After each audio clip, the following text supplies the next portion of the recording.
Apa kabar Ibu? Baik. Enggak kehujanan. Kehujanan ya. Lagi musim hujan ya Bu, wajar. Kalau musim hujan ya pasti kehujanan. Kalau musim panas, panasan. Alhamdulillah. Alhamdulillah. Alhamdulillahilladzi khalaqal mauta wal hayata liyabluwakum ayyukum ahsanu amala wa huwal azizul ghafur. Subhanaka la ilma lana illa ma 'allamtana innaka antal alimul hakim. Rabbi shrah li sadri wa yassir li amri wa hlul 'uqdatam min lisani yafqahu qawli. Amma ba'du. Faqad qala Allahu ta'ala fil Qur'anil Karim, a'udzu billahi minasy syaithanir rajim. Bismillahirrahmanirrahim. Wa lanabluwannakum bisyai'in minal khawfi wal ju'i wa naqsin minal amwali wal anfusi was samarati wa basyiris sabirin. Idza asabathum musibah qalu inna lillahi wa inna ilaihi raji'un. Shadaqallahul aliyyil azim. Amma ba'du. Pertama-tama yang sama-sama kita hormati sahibul bait, yaitu keluarga besar daripada Ibu Ani. Mudah-mudahan sekeluarga senantiasa diberikan kesehatan selalu, disehatkan badan, dipanjangkan umurnya, dilengkapkan iman Islamnya, dimurahkan rezekinya, dan mudah-mudahan dikabulkan apa yang diharapkannya sekeluarga besar. Amin amin ya rabbal alamin. Yang sama-sama kita hormati para orang tua, para sepuh yang ada di sebelah kanan saya. Udah lama begitu saya belum hafal namanya. Ibu yang tadi sudah memimpin pembacaan zikir tahlil, surah Al-Mulk, surah Yasin, sholawat, rawi dan sebagainya. Mudah-mudahan ibu-ibu semua, para orang tua senantiasa diberikan kesehatan selalu, panjangkan umurnya, dimurahkan rezekinya, dan juga kita semua yang hadir pada kesempatan siang hari ini, yaitu jamaah walimah takziah semuanya yang tidak dapat saya sebutkan satu persatu, namun tidak mengurangi rasa hormat dan takzim saya kepada ibu semua yang hadir. Mudah-mudahan dengan hadirnya kita di sini Allah senantiasa berikan ridhonya kepada kita, sehingga Allah mengampuni semua dosa-dosa kita, menghapuskan segala kesalahan kita, dan tentunya mudah-mudahan Allah mengabulkan apa yang kita harapkan sekeluarga. Amin amin ya rabbal alamin. Selawat salam mari sama-sama kita haturkan, kita curahkan keharibaan junjungan kita Nabi besar Muhammad sallallahu alaihi wasallam, pada keluarga, pada sahabatnya, serta umatnya sampai akhir zaman. Amin amin ya rabbal alamin. Ibu yang saya hormati, pada kesempatan kali ini yaitu acara kita kirim doa, Ibu ya, kirim doa teruntuk orang tua kita, ibunda kita tercinta, yaitu Ibu Marince binti Fulan. Mudah-mudahan Allah hapuskan segala dosa-dosanya, Allah terima iman Islamnya, Allah jadikan kuburnya rodoh min riyadil jannah, dan mudah-mudahan senantiasa ditempatkan yaitu kuburnya ke dalam golongan orang-orang yang sholihin. Amin amin ya rabbal alamin. Khususnya beliau, umumnya ahli kubur kita semua yang sudah kita sebutkan tadi satu persatu, mudah-mudahan mereka mendapatkan tempat di Allah yang selayaknya, yaitu di Allah Subhanahu wa taala. Amin amin ya rabbal alamin. Jadi yang saya hormati, dengan 100 hari orang tua kita meninggalkan kita semuanya, tentunya yang harus kita ambil pelajaran dari hal seperti ini bukan hanya sekedar kita bisa mendoakan, sekedar kita hanya bisa berbilang hari ini kita mendoakan orang tua kita, mungkin besok kita yang akan didoakan. Bukan hanya berbilang seperti itu, namun PR buat kita apa yang akan kita persiapkan ketika kita menghadap Allah Subhanahu wa taala. Begitu Bu ya? Iya. Karena namanya kematian, ibu yang saya hormati, namanya kematian itu adalah suatu penyakit yang gak ada obatnya. iya, kematian adalah penyakit yang gak ada obatnya. Memang sudah qadarallahnya begitu. Setiap makhluk yang hidup, yang bernyawa pasti akan mengalami kematian. Entah itu kematian kapan, Kita nggak pernah tahu. Yang jelas itu rahasia Allah Subhanahu wa ta'ala. Nah, ibu yang saya hormati, pada kesempatan kali ini kita mendoakan orang tua kita ini dalam usia sekian. Kita nggak pernah tahu apa usianya nanti, kita lebih dari beliau atau mungkin kita kurang dari beliau. Ibu ya, kita nggak pernah tahu. Oh gitu. Nah, ibu yang saya hormati, ada beberapa hal, ada beberapa adab yang harus kita ketahui bagaimana sikap kita kepada orang yang sudah meninggal dunia, Bu. Jadi adab kita adab kita itu bukan hanya kepada orang yang masih hidup saja, kepada orang yang sudah meninggal dunia juga kita harus punya adab. Permisi sayang. Jangan mentang-mentang mereka sudah meninggal dunia kita tidak punya adab. Apalagi sebagai anak keturunannya, idza mata ibnu adam in qata amaluhu min ila salasin. Bu sadaqatin zariyatin aw ilmin yantafa'u bi aw waladin shalih yad'ulahu. Yang pertama, adab kita kepada orang yang sudah meninggal dunia, Bu, senantiasa kita mengomongkan mereka kebaikannya.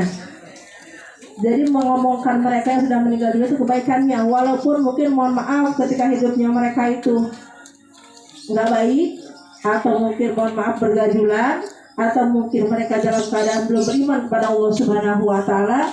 Tetapi ketika mereka sudah meninggal dunia, omongkanlah kebaikannya. Karena satu kali orang mengomongkan keburukan beliau, satu kali juga Allah memberikan siksaan kepada beliau. Barang siapa orang yang mengomongkan kebaikan beliau, maka Allah akan berikan pahala kebaikan buat beliau sudah meninggal dunia. Nah, Bu, yang jadi pertanyaannya begini, biarin aja, kan bukan saudara saya omongin aja keburukannya. Begitu, Bu. Nanti berimbasnya kita harus kepada diri kita, harus tafakur kepada diri kita. Besok kalau kita meninggal dunia, hal tersebut kepada diri kita, bagaimana kejadiannya, Ibu ya. Jadi yang pertama ada kita kepada orang yang sudah meninggal dunia itu, omongkanlah segala macam hal kebaikannya, walaupun kebaikannya sekecil apapun, kita omong-omongin terus gitu, Bu. Ya, kita sanjung terus. Karena apa? Orang yang sudah meninggal dunia itu udah gak ada amal kebaikannya kecuali daripada amal kebaikan yang pernah mereka lakukan selagi kita masih hidup. Makanya Ibu, ketika kita masih berikan nikmat kepada Allah Subhanahu wa Ta'ala, banyak-banyaklah kita untuk berbuat kebaikan agar orang itu selalu menang kita kebaikannya. Kalau ada peribahasa, kalau gajah meninggal, kalau macan meninggalkan belangnya. Kalau manusia meninggalkan nama dan amal baiknya, Ibu ya. Iya, kalau manusia meninggal itu meninggalkan nama baiknya. Ketika nama baiknya itu ketika di dunia jadi tidak baik, maka Allah akan senantiasa mengingat-ingatnya. Namun dalam hukum Islam dikatakan bahwa orang sudah meninggal dunia, omongkanlah kebaikannya. Satu. Yang kedua, Ibu yang saya hormati, ketika orang sudah meninggal dunia itu sambung silaturahminya. Sebagai anak, sebagai kerabat, sebagai ahli waris, sambungkanlah silaturahimnya. Contoh, orang tua kita biasanya sukanya ke pengajian, sambung silaturahim. Orang tua kita hadir ke pengajian, nanti orang-orang pengajian tahu ya, ini anaknya Ibu Anu, ini putranya Ibu Anu, sekarang dia melanjutkan perjalanan orang tuanya. Sambung silaturahimnya.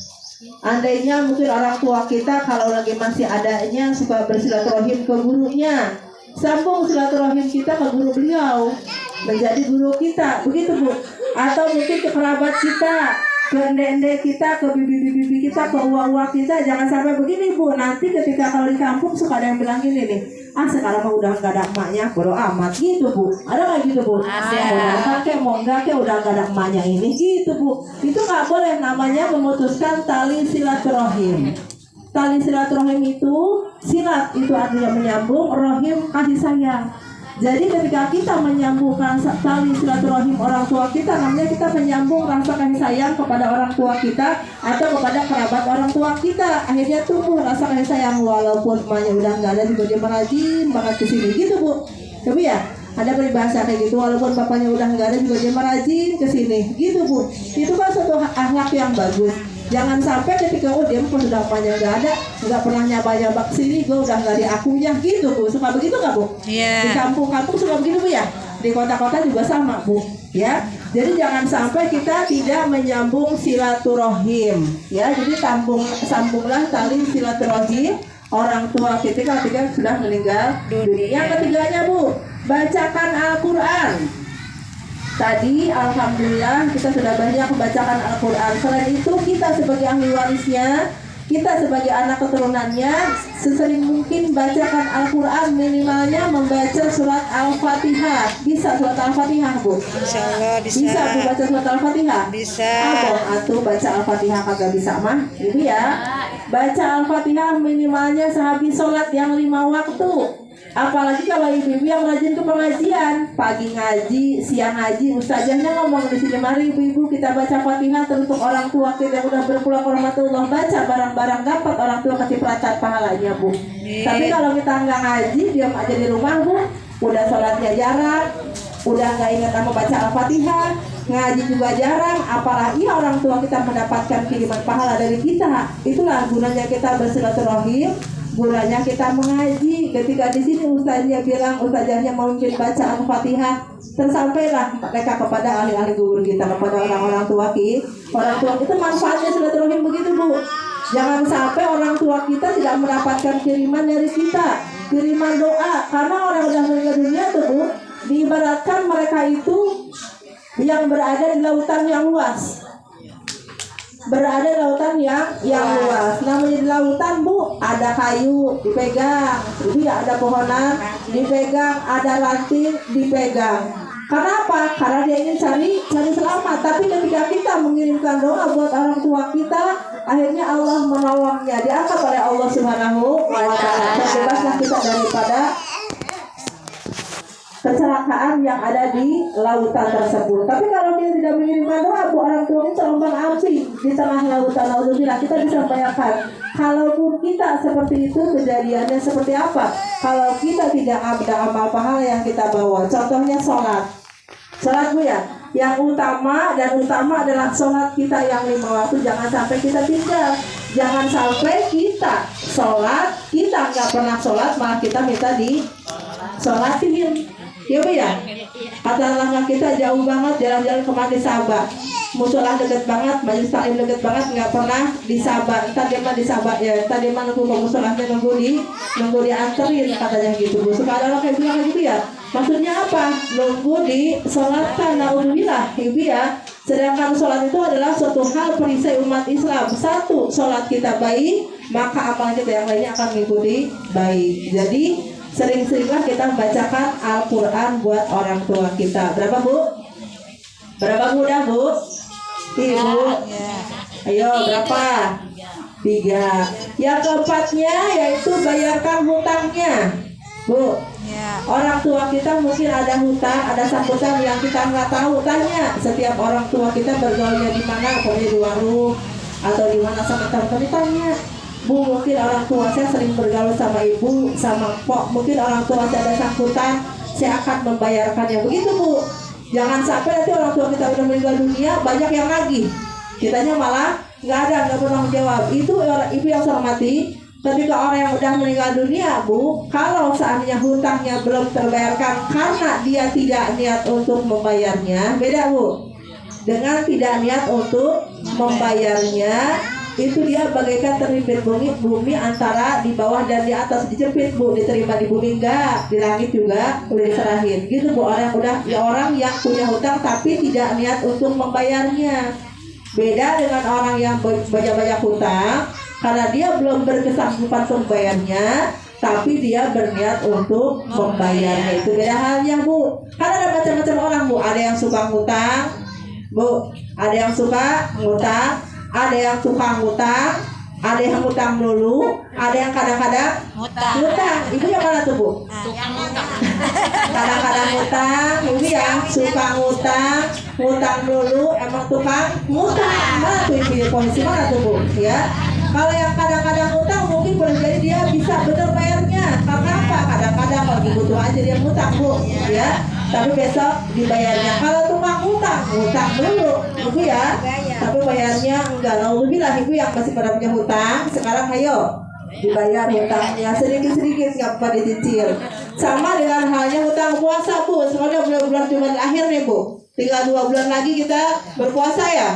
Kita menghadapi bulan Ramadan. Ibu-ibu yang masih pada punya hutang puasa kemarin, ayo diingat-ingat ini. Masih ada waktu 2 bulan lebih lah ya. Yang ibu mungkin masih punya hutang puasa, yang masih muda-muda nih, yang udah tua enggak kali ya. Yang masih muda-muda bu, barangkali lupa, diingatkan. Yang masih punya hutang puasa 7 hari, 8 hari atau 10 hari, ayo dibayar hutangnya. Boleh dicicil dengan Senin Kamis, boleh dicicil dengan Ayamul Bid, boleh ibu langsung membayarnya 8 hari berturut-turut ya. Jangan sampai nanti hadirnya bulan Ramadan kita masih tergantung dengan hutang yang tahun lalu. Ibu ya, 4 ya, dibayarkan hutangnya. Yang kelima Bu, yang kelima setelah tadi kita yang pertamanya itu apa Bu?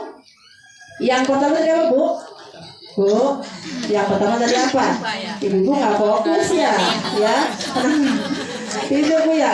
Yang pertama kalau meninggal dunia jangan diomongkan keburukannya, tapi kebaikannya yang diomongkannya. Terus yang keduanya apa Bu? Menyambut terakhir, yang ketiganya bacakan Al-Quran, yang keempatnya bayarkan hutangnya, yang kelimanya apa Bu? Yang kelimanya puasa untuk orang tua kita. Boleh Bu kita berpuasa untuk orang tua kita. Ya Allah, saya mungkin orang tua saya dulu waktu masih puasanya ada yang bolong-bolong, ada yang mungkin ketinggalan. Saya sehat ya Allah, saya mau puasa buat orang tua saya. Boleh puasa Senin Kamis boleh, atau ibu sengaja berpuasa untuk pahalanya untuk orang tua kita. Boleh Bu, suka begitu nggak Bu? Suka begitu nggak Bu? Kata ibu-ibu boro-boro buat orang tua. Saya juga kadang malas puasanya nih ya. Jadi ya silahkan pahalanya disampaikan untuk orang tua kita berpuasa Bu. Ini beda dengan, tapi beda dengan apa namanya? Kalau yang pada kafaran itu Bu, bukan beda dengan itu yang orang tua kita apa namanya ya? Kalau fidyah, beda dengan fidyah Bu. Kalau fidyah beda ya. Kalau fidyah itu orang tua kita sakitnya di bulan Ramadan sampai tutup mata sampai nanti Idul Fitri, belum sampai kesampaian lagi ke bulan Syawal sudah meninggal dunia, itu wajib dibayarkan fidyahnya sama puasanya Bu. Ingat, fidyah itu denda. Jadi apa? Modalnya harus kita bayar Ibu ya. Tapi orang tua yang sakitnya diharapkan kesembuhan. Tapi kalau sakitnya diharapkan kesembuhannya udah tua banget gitu Bu, tidak usah dibayarkan puasanya, cukup dengan bayar fidyah.